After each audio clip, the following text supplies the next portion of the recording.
Vamos a trabajar sobre nuestra asignación. Tenemos entonces el trabajo de lo que es la página 27 a la 30 y comienza con lo que es la Revolución de Octubre.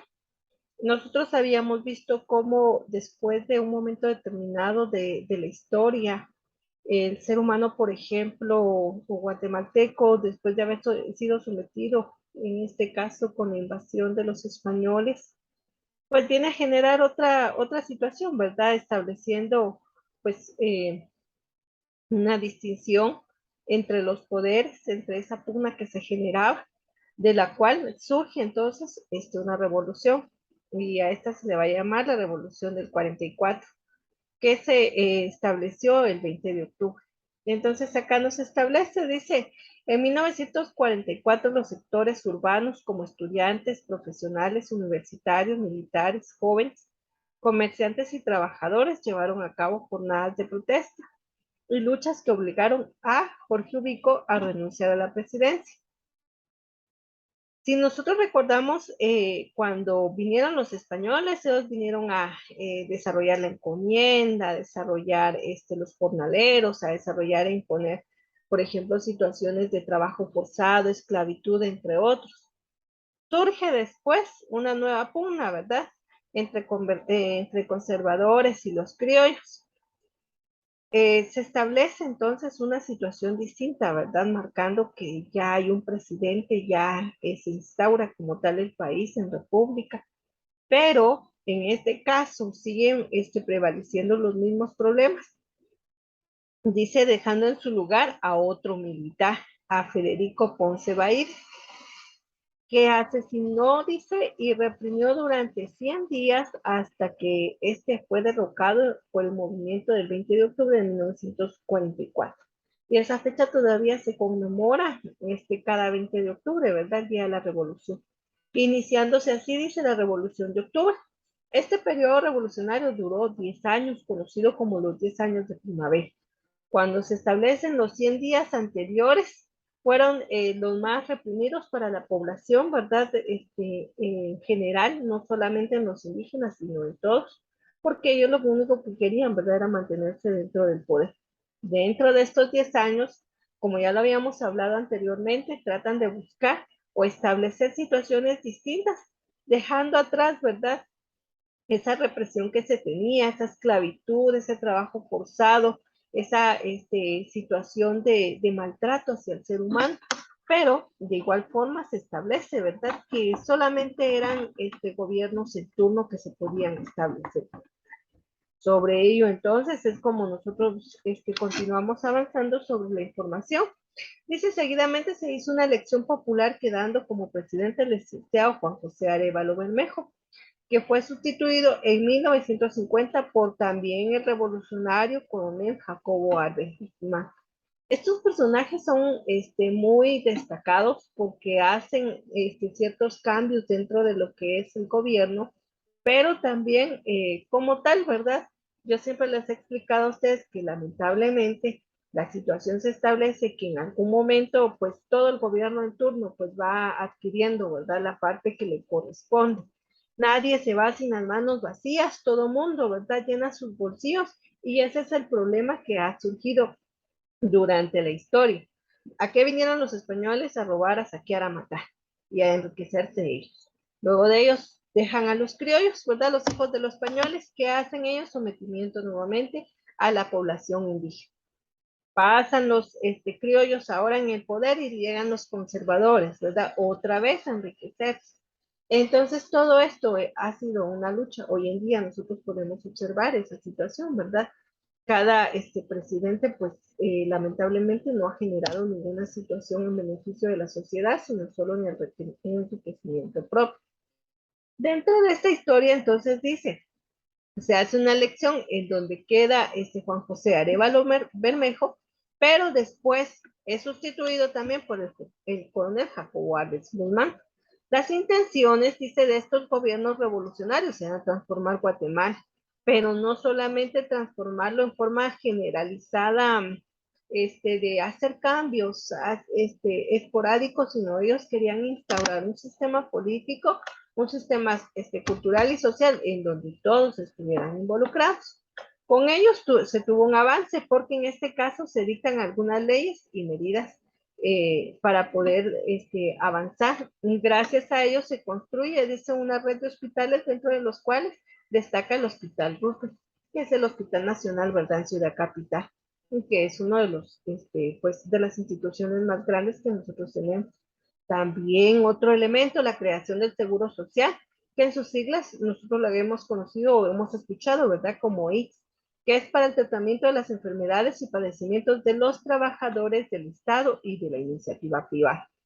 En su momento, yo les he comentado, ¿verdad?, que toda institución lo que hace en un momento determinado, pues es promover ese acceso a la salud y al bienestar como tal, ¿verdad? Entonces, dentro de este sistema, la creación de este seguro social lo que hace es que un patrono, ¿verdad?, aporta la mitad de un servicio de seguro social y también se le descuenta, ¿verdad?, a la persona individual, al trabajador, para poder hacer efectivo este pago.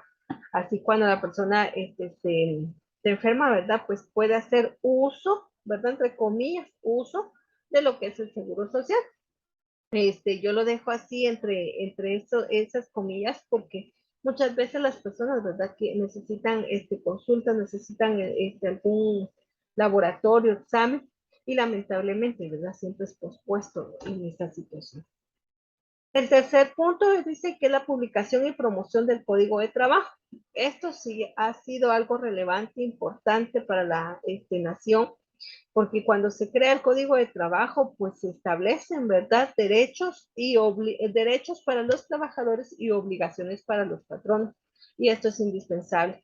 El ser humano como tal, en forma generalizada, necesita ser normado, con la cual, ¿verdad?, pues dentro de lo que es las labores, el Código de Trabajo viene a establecer, ¿verdad?, un rubro de funcionamiento para el trabajador y otro para el patrón, en donde cada uno tiene derechos y obligaciones. El trabajador, ¿verdad?, tiene derecho a gozar de un sueldo, pero su obligación es cumplir con su trabajo. El patrono tiene derecho a exigir ese trabajo, pero su obligación es pagar ese salario, ¿verdad? Entonces, dentro del mismo se establece esa relación netamente laboral. Luego tenemos la creación del Ministerio de Trabajo y la Previsión Social, también instaurada, ¿verdad?, acompañada de lo que es el Código de Trabajo. La aprobación pública y aplicación del decreto 900 o ley de la reforma agraria.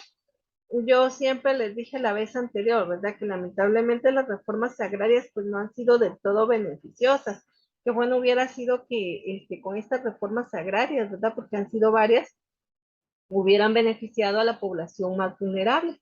Pero lamentablemente, ¿verdad?, sí existieron algunas expropiaciones, pero siguieron en las mismas manos, ¿verdad? Dice muchas tierras concentradas en pocas manos para establecer, ¿verdad?, que en su momento, pues, si bien es cierto, expropiaron algunas tierras y las dejaron, por ejemplo, a la educación, pero era necesario que también toda aquella persona pobre indígena hubiera tenido acceso a la misma. Dice, con la construcción de hospitales, la creación del ICS, el Código de Trabajo, el Ministerio de Trabajo, la ley de la reforma agraria, ¿verdad?, se establece dentro de este precedente como tal. Y eso vino a ser parte de nuestra historia para mejora del país. La ley de la reforma agraria o el decreto 900 dice fue hecha para mejorar las condiciones de vida de la población campesina, para lo cual se repartirían, porque no fue así, tierras en usufructo, es decir, en préstamo. Para que nosotros entendamos esta parte, ¿verdad? El usufructo era que en algún momento alguna persona tuviera, no sé, 100 cuerdas de terreno, pero no las estaba cultivando, no las estaba utilizando, entonces se le daba a los campesinos y ellos iban a cultivar. Al ser cultivadas, pues ellos iban a entregar parte solamente de la cosecha como en pago, ¿verdad? Por eso es un usufructo, o sea, no es una pertenencia total, pero si nos damos cuenta, de todas formas, seguía en esa parte, ¿verdad? Los terratenientes como tal, o sea, los dueños en sí, que iban a obtener un beneficio sin nada acá. Pero, mientras tanto, ¿verdad? Se planteó esa situación. Entonces dice, para que los trabajadores, pues, pudieran labrar esa tierra de forma que les pudiera tener en un momento determinado un ingreso. Se creó el Banco Nacional Agrario para producción de la tierra, la compra de semillas, los fertilizantes y les desarrollaron cursillos. Cuando nosotros hablamos, por ejemplo, del Banco Nacional Agrario, ¿qué fin tuvo? Pues como repartieron las tierras para que los pobres lo trabajaran y no tenían con qué, pues lógicamente otra vez venía, ¿verdad? Es esa parte que siempre les menciono, ¿verdad? Hay un dicho muy coloquial feo que dice que nadie da un paso sin guarache. Sí, ¿por qué? Porque ustedes saben que nadie va a dar algo, ¿verdad? Sin recibir nada a cambio. O sea, yo voy a regalar y no voy a esperar nada a cambio. Eso es mentira. Siempre la persona está esperando algo a cambio. Entonces, ¿qué fue lo que hicieron? Capacitaron a estas personas, les dieron préstamos de dinero, les dieron semillas, les dieron fertilizantes, les dijeron cómo iban a cultivar, pero a cambio ellos igual iban a dejar en este caso, ¿verdad? En consignación, pues su propio cultivo. Entonces vea cómo se establecía la misma situación, disimulada, sí, definitivamente. Aquí se dice que la primera campaña de alfabetización rural se estableció en esta parte, pero toda fue, esta alfabetización no era porque nos interesara, ¿verdad? Que leyeran y escribieran las personas y se volvieran cultas y hubiera una superación en ellos. Nos interesaba que las medidas de los fertilizantes, las medidas de las semillas, el cultivo, el tiempo, etcétera, pues se dieran la forma establecida. Por eso era que los alfabetizaron, para que ellos pudieran trabajar sobre esa parte de la tierra. Dice para que la población campesina y pobre en general aprendiera a leer y escribir, sí, pero les vuelvo a repetir el trasfondo. Cuando vinieron los españoles, ay, ellos vinieron a cristianizar, ¿verdad? Y por eso castellanizaron a las personas, no, se las castellanizaron para que les entendieran cuáles eran las órdenes que se tuvieron en su momento. Entonces ahora se alfabetizó a la persona para que supiera cómo trabajar esa tierra como tal. Las tierras que se repartieron eran de los ricos terratenientes que las tenían sin cultivar, por lo que se le obligó, ¿verdad?, a venderlas y les pagaron el precio que en un momento se habían comprado.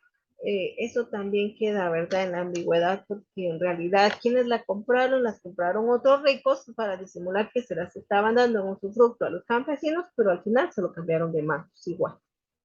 Dice, además de la revolución, tomó otras medidas importantes.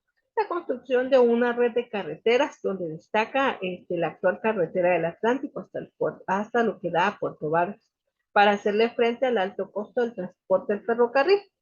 Antes, pues con el establecimiento del ferrocarril era algo indispensable, algo que se tenía, ¿verdad? Como tal, como un medio de transporte.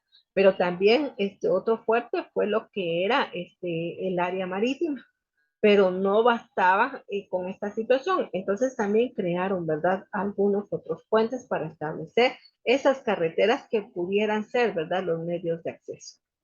La construcción del puerto de Santo Tomás de Castilla para competir en servicios de Puerto Barrios, que estaba bajo el control de una compañía estadounidense. Y aquí viene, ¿verdad?, esta situación que yo les hacía saber. Al inicio se recuerdan, vienen los españoles, se apoderan de todo, después vienen los alemanes, quieren involucrarse, pero también ya hay incidencia de Estados Unidos y Estados Unidos no quiere que los alemanes estén dentro del país. Entonces, ahora, ¿qué es lo que hay que hacer, verdad? Hay que modificar esa situación y hay que contrarrestar la presencia de los Estados Unidos en aquella época. Entonces, vuelvo a repetir, nos vamos a centrar mucho en esa parte crítica que les he dicho, establecer cómo se dio en realidad esa parte de la historia y favorecedora para aquellos que mantenían el poder. Para los campesinos siempre fue la misma, una explotación total. La construcción de la hidroeléctrica de Jurán, de Marinalá, para llevar la electricidad a bajo costo a toda la población. Hasta esos momentos la electricidad era controlada por las empresas norteamericanas. Entonces vemos otra vez, ¿verdad?, esa concesión que siempre se les ha tenido a países extranjeros. Siempre se les ha tenido, ¿verdad?, esa consideración porque pues ellos, las partes de las autoridades, los gobernantes, llámese el presidente, siempre ha recibido algo a cambio, ¿verdad? Aunque disimuladamente, pues crean una que otra carretera por ahí, que de todas formas es beneficio para ellos. Entre los terratenientes nacionales surgió el descontento, pues nunca les habían controlado la cantidad ni estado de los terrenos que se tenían.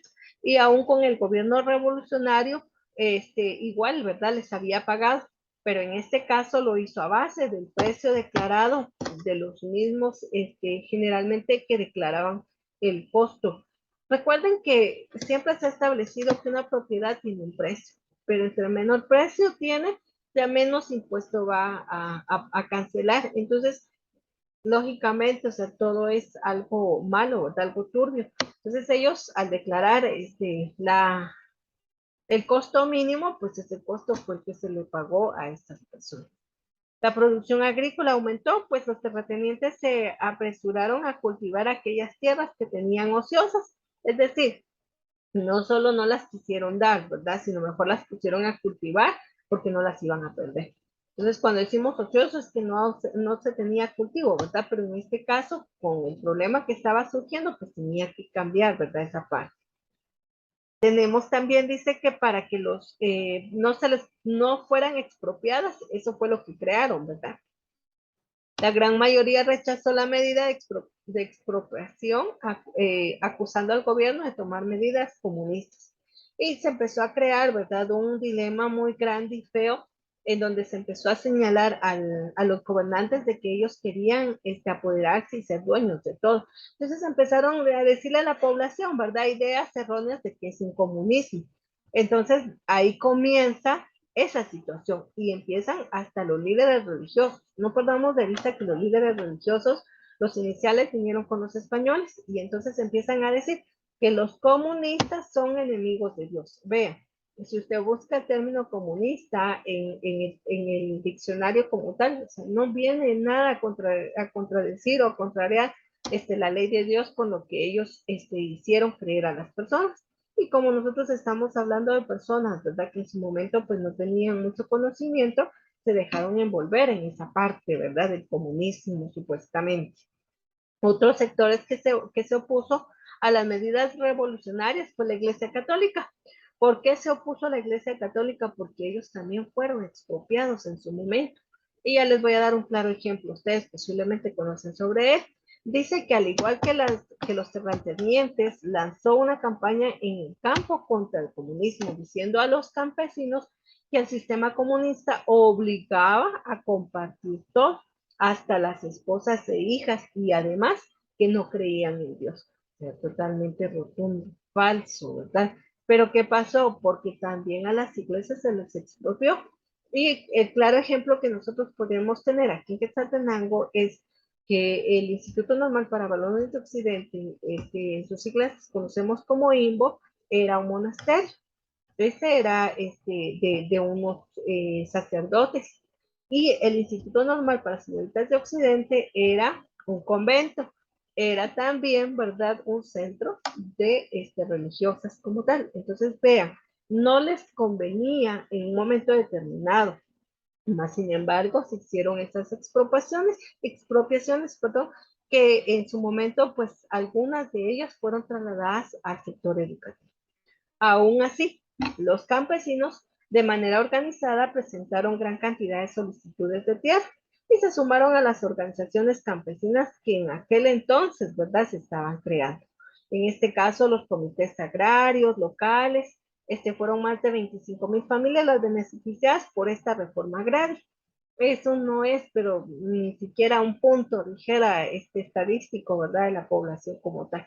El gobierno de Estados Unidos salió en defensa de los intereses de las grandes compañías norteamericanas que saqueaban, ¿verdad? Aquí se sacaban, pero realmente era saquear las riquezas de nuestro país, como por ejemplo, dice el Telephone y el Telegraph de United Fruit Company, que en este caso esta United Fruit Company fue una de las principales empresas norteamericanas que no solamente trabajó sobre esos elementos, sino también trabajó sobre el banano, el café y otros más.